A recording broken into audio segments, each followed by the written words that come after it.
Campaña contra los centros de deshomosexualización. La homosexualidad es una preferencia, no una enfermedad. Bienvenidos a la campaña contra los centros de deshomosexualización. ¿Pero qué son?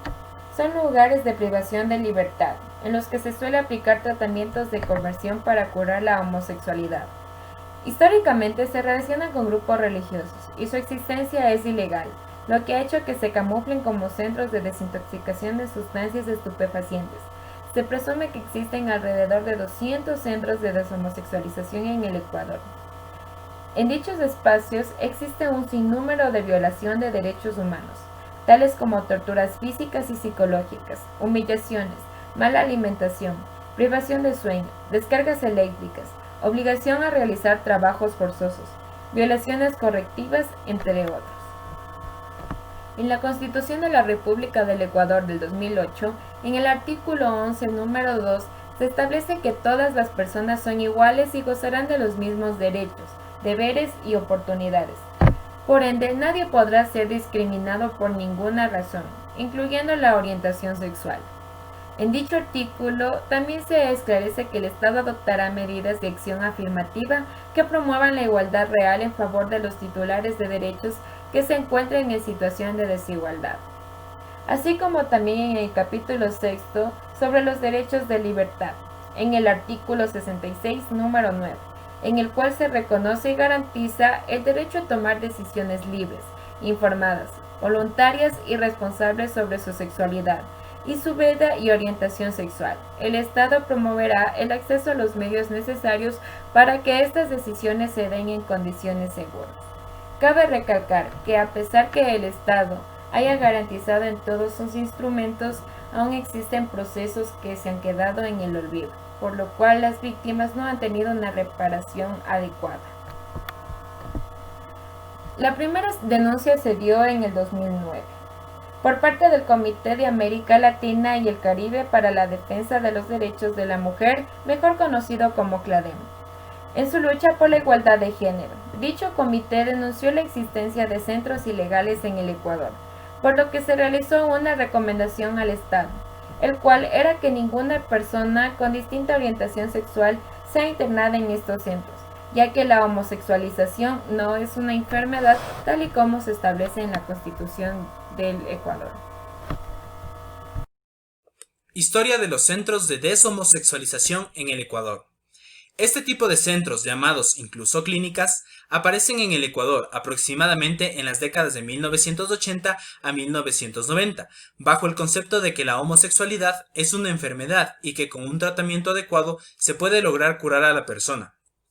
Vale la pena destacar que son instituciones ilegales y clandestinas, y hasta ahora no existe un reglamento, código, ley o norma que regule su correcto funcionamiento, y tampoco existe ningún estudio científico serio que certifique que la condición de la homosexualidad es una patología que se la puede curar.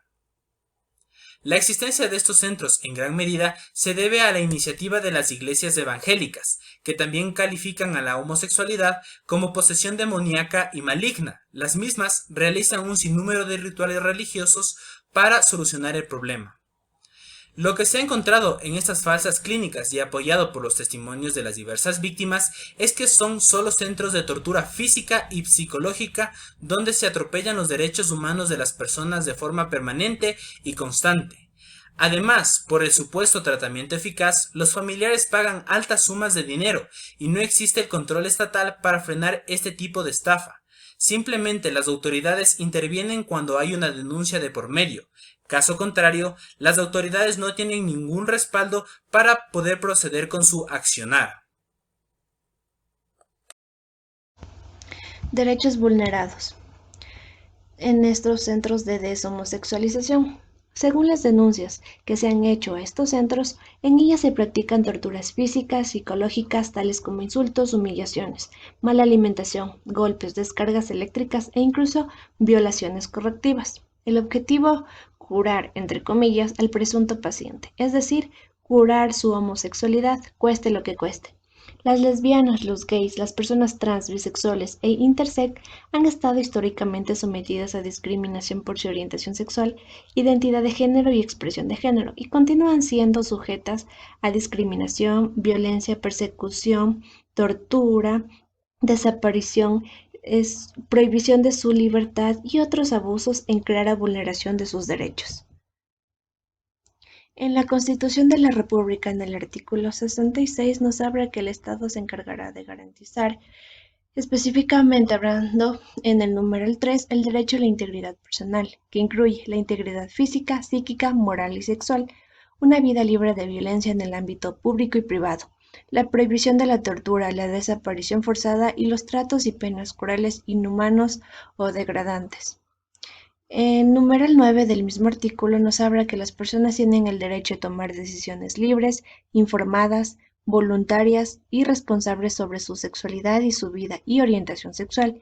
El Estado promoverá el acceso a medios necesarios para que estas decisiones se den en condiciones seguras. En la Declaración Universal de Derechos Humanos, en el artículo 3, nos habla que todo individuo tiene derecho a la vida, a la libertad y a la seguridad de su persona. En el artículo 5 nos dice que nadie será sometido a torturas ni a penas o tratos crueles, inhumanos o degradantes. El Pacto Internacional de Derechos Civiles Políticos. En el artículo 7 nos habla que nadie será sometido a torturas ni a penas o tratos crueles, inhumanos o degradantes, y el artículo 9 nos habla que todo individuo tiene derecho a la libertad y a la seguridad social. Con esto evidenciamos claramente que estos centros de deshomosexualización violan tanto derechos humanos como derechos constitucionales. La familia. La familia es la unidad social mínima constituida de personas.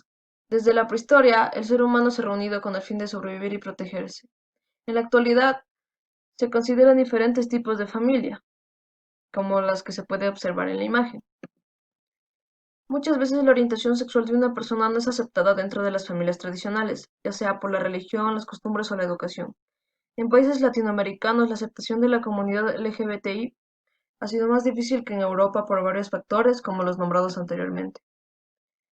Aunque en Ecuador las leyes protegen los derechos de este grupo, muchas veces la realidad es diferente, porque se encuentra llena de prejuicios que trae desestabilización emocional, y muchas de estas se encuentran, como hemos visto, en centros que prometen curar la homosexualidad y que son ingresadas por sus propios familiares, llevando así incluso a las muertes de personas que se consideran gays, lesbianas o homosexuales. Por eso, el cambio de las sociedades va desde la educación, un factor importante, porque las leyes que se crean tienen que acoplarse a la realidad. Si bien los derechos humanos juegan un papel importante en la dignidad humana de cada país, las sociedades desde lo palpable deben crear cambios reales. Y estos cambios se dan desde la educación, en las casas y en la escolaridad. Como ya le recalcaron mis compañeros, hemos creado una campaña con los siguientes enunciados. #campaña UTE, #no a los centros de deshomosexualización. Les voy a leer 2 frases de personas que aceptaron su orientación sexual. He tenido que luchar para ser yo misma y para ser respetado. ¿Cómo se puede juzgar a una persona que ha nacido así? No estudié para ser una lesbiana, nadie te enseña esto. Yo nací de esta manera y lo soy desde el momento en que abrí los ojos. Chabela Vargas. Aunque nunca uso esta palabra, el término correcto para definir mi orientación sexual es bisexual. Y creo que la bisexualidad no es algo que eliges, es un hecho. Lo que sí he elegido es vivir una relación exclusivamente homosexual. Cynthia Nixon.